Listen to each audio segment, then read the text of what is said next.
Bloomberg Audio Studios. Podcasts, radio, news. Welcome to the Daybreak Asia podcast. I'm Doug Krisner. Israel and Iran appear to be honoring a ceasefire brokered by President Trump late Monday, despite some early reporting of violations on both sides. Earlier in the day, President Trump issued some harsh criticism to both countries. We basically have two countries that have been fighting so long and so hard that they don't know what the they're doing. You understand that? President Trump speaking there as he traveled to The Hague for this week's NATO summit. We also heard in the last session from Fed Chair Powell. He began 2 days of congressional testimony on Tuesday, and he repeated that he's not in a hurry to cut interest rates. In a moment or two, we'll take a look at the Fed's path with JoAnne Bianco, Senior Investment Strategist at BondBloxx. But we begin this morning with geopolitics. Israel and Iran have spent the better part of the past 2 weeks exchanging strikes, and in the process, the U.S. was drawn into this conflict. The situation highlights the role of another power player, though, China. Joining me now is Jenni Marsh. Jenni is Greater China Eco-Gov Team Leader for Bloomberg News, and she joins us from our studios in Hong Kong. It's always a pleasure to benefit from your perspective. And as long as we're talking about geopolitics, let's talk about what's going on between the U.S., Israel, and Iran. Now, after the strikes, the recent strikes by the U.S. government on Iranian nuclear facilities, Beijing issued a strong condemnation and basically called it a violation of the UN Charter and of international law. I'm wondering whether or not China may have played a role in this. Do you have a sense of that? My sense is that China very much here will be remembered for sitting on the sidelines. You know, like they issued this very strong statement condemning the US, and they talked about how America was sort of blowing up, you know, the international system for sort of maintaining order, i.e. the US-led, you know, UN framework for resolving conflicts. And before the US strikes, you know, Xi and Putin had got on the phone and sort of worked out this 4-point plan for peace. But really for China, they kind of left it at diplomacy. And I don't think, you know, they were particularly effective in what they were messaging. We know that Wang Yi spoke to both the Israeli and the Iranian foreign ministers. So there was some sort of attempt at sort of back-channeling. But essentially, you know, Tehran, you know, China was one of Tehran's sort of strongest partners. And when it came to its darkest hour, China really didn't do much apart from call for peace. Is it pretty much a selfish move that boils down to crude oil? Is that really what this is about, this relationship? I think this relationship is about the U.S. And I think one of the reasons I say that is, yes, China is one of the places that will buy sanctioned Iranian oil. It's a very, very slim percentage of China's oil supplies, about 10%. And they can easily source this oil from other places. And I think, you know, there's a couple of practical reasons why it's mainly sort of these teapot refineries in northern China that take this oil. It's much cheaper. But also I think the Chinese government tolerates it because they are vehemently opposed to the U.S. sanctions regime. And so they let this go as a way of sort of defying the U.S. sanctions regime, which is something they and Russia and Iran are all united in opposing. But I think the broader relationship with Iran has been about sort of finding partners that it will join hands with Beijing and challenge the U.S. world order. And I think you can see that through, you know, Xi has ushered Iran into the BRICS group of emerging markets, which is this bloc that it's expanding with India and South Africa and Brazil as sort of a kind of a rival framework to the G20. It also welcomed Iran in the last couple of years into the Shanghai Cooperation Organization, which is another sort of grouping that it's expanding, which has more of a security flavor. But when it comes to sort of trade with Iran, I mean, the trade is very, very isn't significant. You know, it doesn't sell much to Iran. Actually, trade with Iran actually fell off in the first 4 months of this year. It was down about 20%. And the broader Middle Eastern region, from a Belt and Road perspective, is more important to Beijing.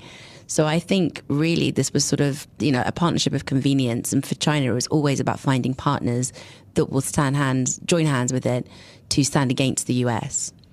So to that point, maybe China is not solely reliant on Iranian crude oil. I get the fact that they're only going to import, let's say, 10%, but the Strait of Hormuz, I would imagine, is perhaps more critical. And if there were a way for Beijing to become influential in dialing down a lot of this tension just so that the conflict didn't extend into the strait, is that part of the thinking here as well?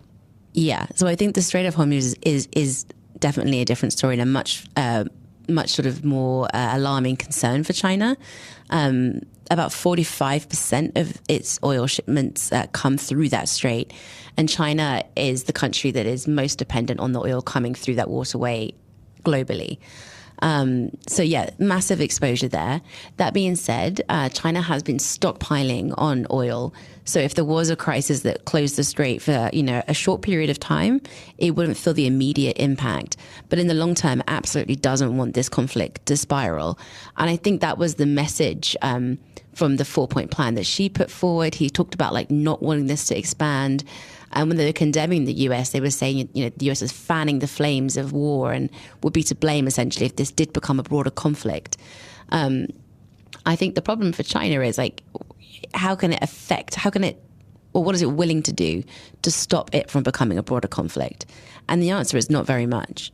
China doesn't like to get its hands dirty in foreign conflicts. It definitely doesn't go anywhere near the US playbook of these sort of faraway wars and military operations. And even with Russia, which it has a much stronger trade relationship and sort of interdependency with, and Russia has now overtaken Saudi as the top supplier of crude oil to China. Even when Putin went to war in Ukraine, she was very careful not to do anything that would invite US sanctions. So yes, he stepped up economic support and diplomatic support. And then there's some controversy about sort of the dual-use items that have been shipped, but never any direct, military support that would cross these red lines that America and Europe laid out very clearly. And I think China is a country, you have to remember, that has no formal allies by design, and its self-interest will always be its sort of North Star of what it does when these kind of conflicts break out. Do we want to include North Korea even at the fringe? Yeah, North Korea is the closest that China does have to an ally. And obviously in the 1950s, it did go to war for the North Koreans. But it's still today, it doesn't want North Korea to have nuclear weapons. China has a non-proliferation policy, and ties between Xi and Kim have been sort of entering this frostier period over recent years. And we've seen then North Korea become closer to Putin. And actually the North Koreans being the one that did offer Russia substantial support as the war in Ukraine sort of ground on into its sort of fourth year. What is the degree of anti-American feeling right now in China? Not just because of what we're describing here in terms of Israel, Iran, but I'm thinking of whether it's Taiwan, whether it's the U.S.-China trade war. Give me a sense of the degree to which people in China are feeling very anti-American. I think that's a really interesting question, and it hasn't been as prominent as you might have thought, sort of broadly towards American people.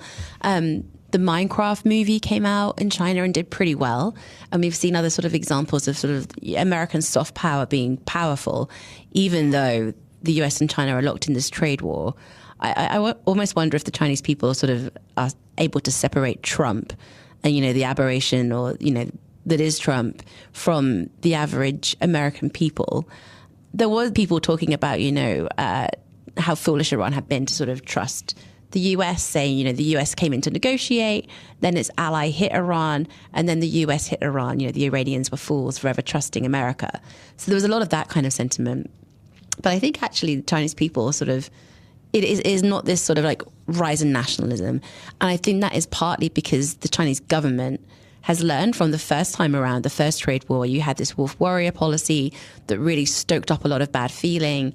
Then you had sort of people like Hu Xijin, the former editor-in-chief of the Global Times, who were allowed to sort of really run wild on social media. When Nancy Pelosi was flying into Taiwan, he was posting things about, perhaps shooting down, the jet as she came in, which obviously just was a step too far. And I think this time the nationalist voices on social media and state media have been tampered down because the government doesn't want it to get out of control to a point where they are not the ones managing the narrative. Jenni, it's always a pleasure. Thank you so very much. Jenni Marsh there. She is Bloomberg Greater China Eco-Gov Team Leader, joining us from our studios in Hong Kong here on the Daybreak Asia podcast.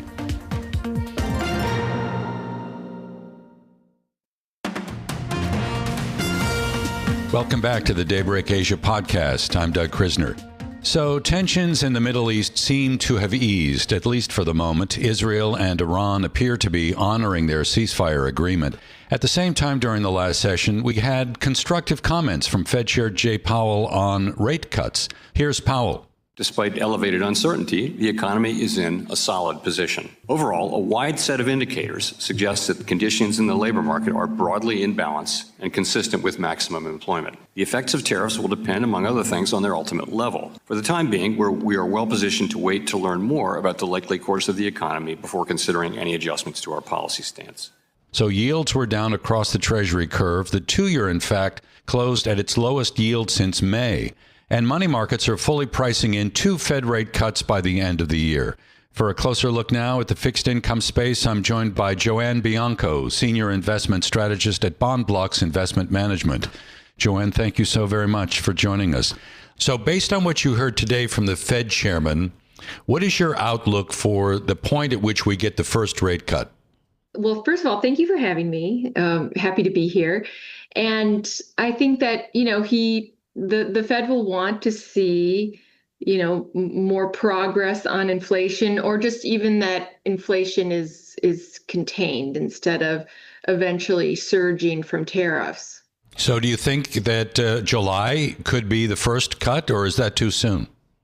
I still feel like that's too soon, but I think September is more likely. That's certainly what the markets think as well. So you feel pretty comfortable with the inflation story right now, irrespective of the fact that I don't think we have enough clarity on the impact that tariffs are having on prices.